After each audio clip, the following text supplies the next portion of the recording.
নমস্কার বন্ধুরা, welcome to unicorn. তো গাইস, এই ভিডিওতে আমরা কিছু ক্রিকেট রিলেটেড আপডেটস নিয়ে কথা বলবো। তো প্রথমে যদি আমরা ইন্ডিয়া বনাম সাউথ আফ্রিকা টেস্ট ম্যাচ নিয়ে কথা বলি, তো একটা টেস্ট ম্যাচের প্রথম দিনে 23টা উইকেট পড়লো।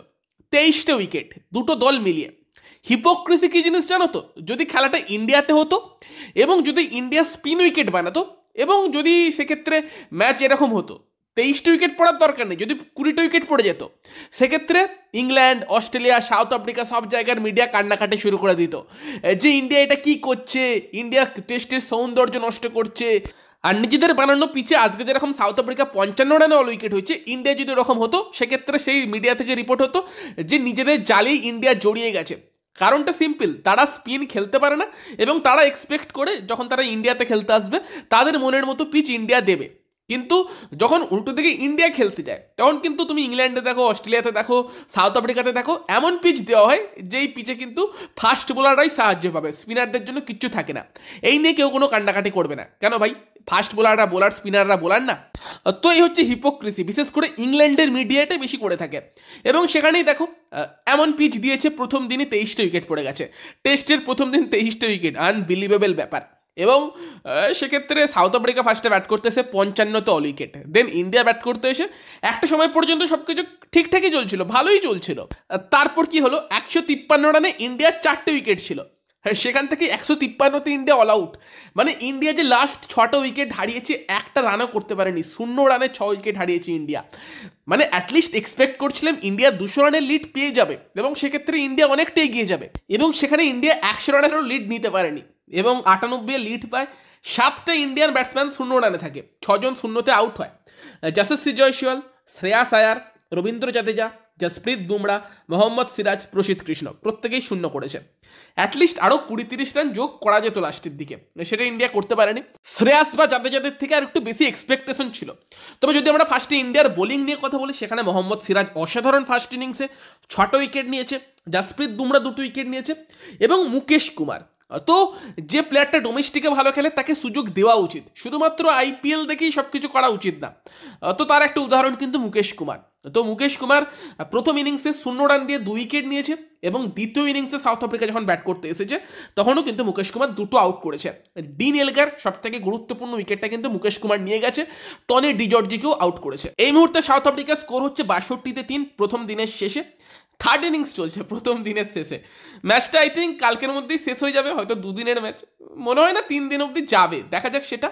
এবং এই মুহূর্তে সাউথ আফ্রিকা কিন্তু এখনো 36 রানে পিছিয়ে আছে। তবে ভাই এই পিচের রিস্ক নেওয়া যাবে না, সাউথ আফ্রিকাকে তাড়াতাড়ি আউট করতে হবে এবং ইন্ডিয়া যদি ফোর্থ ইনিংসে 100-এর বেশি রান চেস করতে যায় চিন্তায় থাকবো। তো সেক্ষেত্রে এমন বোলিং করতে হবে যেন সাউথ আফ্রিকা 100-এর বেশি টার্গেট না দিতে পারে, 100-এর মধ্যে তাদেরকে আটকে রাখা যায়। তো সেক্ষেত্রে প্রথম দিনের এই খেলা তোমাদের কেমন লেগেছে? মিয়া ভাই সিরাজের বোলিং কেমন লেগেছে কমেন্টে জানিও। ব্যাটিং নিয়ে তো সেরকম বিশেষ কিছু বলার নেই, তবে বিরাট কোহলি, রোহিত শর্মা, শুভমান গিল তারা খুব বেশি রান না করলেও মানে যা পরিস্থিতি, তাদের ইনিংসগুলো অনেক বড় ইনিংস মনে হচ্ছে।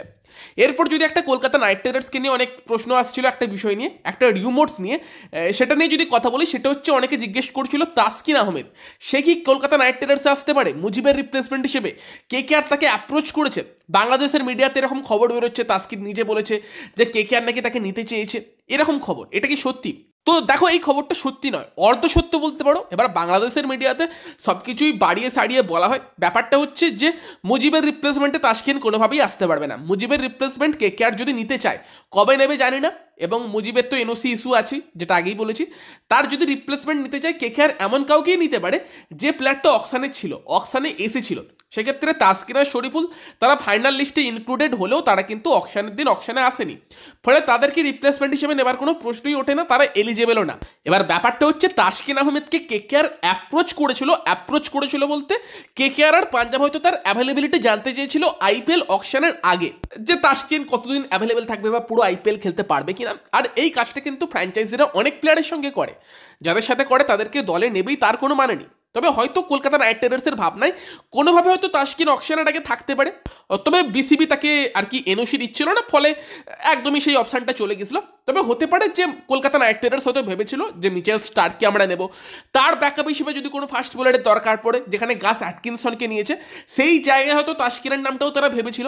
এরকম অনেক প্লেয়ারের নামই তারা ভেবেছে, এবং ফ্র্যাঞ্চাইজিরা কিন্তু এরকম অনেক প্লেয়ারের সঙ্গে যোগাযোগ করে মানেই তাকে নেবে এমন কোনো ব্যাপার না। যে প্লেয়ারগুলো অকশনে এসেছিল প্রত্যেক প্লেয়ারের নামই কোনো না কোনো ফ্র্যাঞ্চাইজি দিয়েছে, তবে নাম দিয়েছে মানেই সেই প্লেয়ারকে সেই ফ্র্যাঞ্চাইজিরা দলে নেবে তার কোনো মানে নেই। যদি কোনোভাবে অকশন ডাইনামিক্সে মনে হয় এই প্লেয়ারটাকে নেবার দরকার পড়তে পারে, সেই হিসেবে কিন্তু নাম দিয়ে দিয়েছে। কেকেআর সেরকম কথা হয়তো তাসকিনের সঙ্গে বলেছে, মধুশঙ্কার সঙ্গে বলেছে, মিচেল স্টার্কের সঙ্গে বলেছে, তোমাদেরকে তো আগেই বলেছিলাম, এরকম অনেক বোলারের সঙ্গেই কথাবার্তা বলেছে। তার মানে সবাইকে নিত তার কোনো মানে নেই, তবে কোনোভাবে হয়তো প্ল্যানিংয়ে ছিল, সেটা আইপিএল অকশনের আগে। সেই খবরটাই এখন নতুন করে বেরিয়ে আসছে, রং চড়িয়ে বলা হচ্ছে। তবে তাসকিন কোনোভাবেই আর কেকেআরে আসছে না। যদি অকশনে অ্যাভেলেবেল থাকতো হয়তো কেকেআর তার জন্য ভাবতে পারতো, এবং অকশনে এলে যে কেকেআর তাকে নিতই তারও কোনো মানে নেই। সবই মানে অকশন ডাইনামিক্সের উপর ডিপেন্ড করে প্লেয়ার আর কি টিমেরা আলোচনা করে থাকে। ইভেন আমি তো এরকমই শুনেছিলাম যে যখন 2022-এর আইপিএল মেগা অকশন হয়েছিল, কোনো একজন প্লেয়ারকে কোনো এক আইপিএল ফ্র্যাঞ্চাইজি অ্যাপ্রোচ করে বলেছিল যে তুমি তোমার ফ্র্যাঞ্চাইজি থেকে রিলিজ নিয়ে নাও, আমরা তোমার জন্য যাব, তোমাকে আইপিএলে আমাদের টিমের ক্যাপ্টেন বানাবো। এবং সেই প্লেয়ারটা অ্যাকচুয়ালি রিলিজ নিয়ে আইপিএল অকশনেও এসেছিল, কিন্তু যে টিম তাকে বলেছিল যে তুমি রিলিজ নিয়ে নাও, আমরা তোমার জন্য অকশনে যাব, তোমাকে ক্যাপ্টেন বানাবো, সেই টিমটা তার জন্য বিট পর্যন্ত করেনি। মানে এইরকম লেভেলের জিনিসও হয়। যদিও সেই প্লেয়ারটার নাম কি বা কোন ফ্র্যাঞ্চাইজি বলেছিল সেই নিয়ে আমার কাছে আপডেট নেই, কারণ যে জার্নালিস্ট আমাকে ঘটনাটা বলেছিল মানে তাকে সেই প্লেয়ারটা বলেছিল এবং সে সেই নামগুলো গোপন রেখেছিল, তো সেটা বলেনি। বাট গেস করা যেতে পারে কিছু নাম। তবে এই টাইপের জিনিসও কিন্তু আইপিএল অকশনে হয়। তো যত প্লেয়ার আইপিএল অকশনে এসেছিল প্রত্যেকের উপরই কারোর ইন্টারেস্ট ছিল, কোনো না কোনো ফ্র্যাঞ্চাইজি তাদের নাম দিয়েছিল। সেটা ম্যাট হেনরি বলো বা তোমার ফিল সল্ট, তাকে আইপিএল অকশনে কেউ নেয়নি, বাট কারো তো তার জন্য ইন্টারেস্ট ছিল, সেই জন্যই সে কিন্তু ফাইনাল স্কোয়াডে এসেছিল। ইভেন যখন তোমরা লাস্টের দিকে অ্যাক্সিলারেটেড অকশন হচ্ছিল তখন কিন্তু গুরুস্বামী অজিতেশ তার নামটা বারবার বলা হচ্ছিল। মানে কোনো ফ্র্যাঞ্চাইজির ইন্টারেস্ট ছিল, তারা নাম দিচ্ছিল, বাট কোনো না কোনোভাবে তাদের অকশন ডাইনামিক্সে তখন ফিট করছিল না, ফলে তারা নিতে পারছিল না। এইভাবে কিন্তু ব্যাপারটা চলতে থাকে। তো এত কিছু তোমাদের কনটেক্সট এই জন্যই দিলাম, ব্যাপারটা বোঝানোর জন্য। হয়তো একটু ব্যাপারটা নিয়ে বেশি বকা হয়ে গেল, তবে হ্যাঁ এই হচ্ছে কিন্তু মেন ব্যাপার, যে আইপিএল ফ্র্যাঞ্চাইজিরা আর কি আইপিএল অকশনের আগে বিভিন্ন প্লেয়ারদের সঙ্গে কন্ট্রাক্ট করে আর তাদের থেকে জানতে চায় যে তারা কতদিনের জন্য অ্যাভেলেবেল আছে।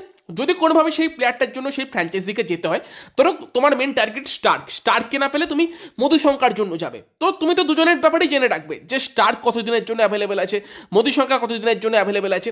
যে জিনিসটা কেকেআর স্টার্কের সঙ্গে করেছে, তার অ্যাভেলেবিলিটি জেনেই কিন্তু তার জন্য অত টাকা মানে খরচা করেছে। যদি কেকেআর স্টার্কের সঙ্গে কথা না বলে তার জন্য একদম অত টাকা খরচা করে দিত, দেন স্টার্ক বলতো আমি দুটো ম্যাচ খেলে আর খেলবো না, তখন তো কেকেআর কেস খেয়ে যেত। তো সেই টাইপেরই কথাবার্তা তাসকিনের সঙ্গেও বলেছিল কেকেআর আর পাঞ্জাব তার অ্যাভেলেবিলিটি জানার জন্য, এবং সেই খবরটাই এখন বাড়িয়ে সারিয়ে বলা হচ্ছে। বাট মুজিবের রিপ্লেসমেন্ট হিসেবে তাসকিন আসছে এরকম কোনো ব্যাপার না, ব্যাপারটা আইপিএল অকশনের আগের খবর। আর মুজিবের রিপ্লেসমেন্ট কবে আসবে এটা অনেকে জিজ্ঞেস করছিলে, দেখো ভাই সেই ব্যাপারেও আমার কাছে কোনো আপডেট নেই।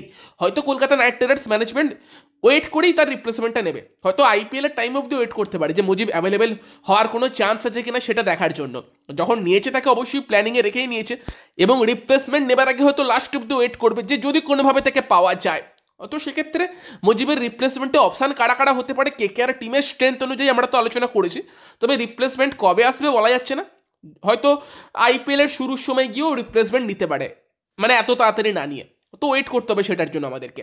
আর বাকি এই আপডেটগুলোই তোমাদেরকে এই ভিডিওতে দেবার ছিল। ভালো লাগলে লাইক করে দিও, শেয়ার করে দিও, আমাদের চ্যানেলে প্রথমবার এলে আমাদের চ্যানেলটিকে সাবস্ক্রাইব করে নিও। তো চলো গাইস, সেই ভিডিওতে এই পর্যন্তই, বাই বাই।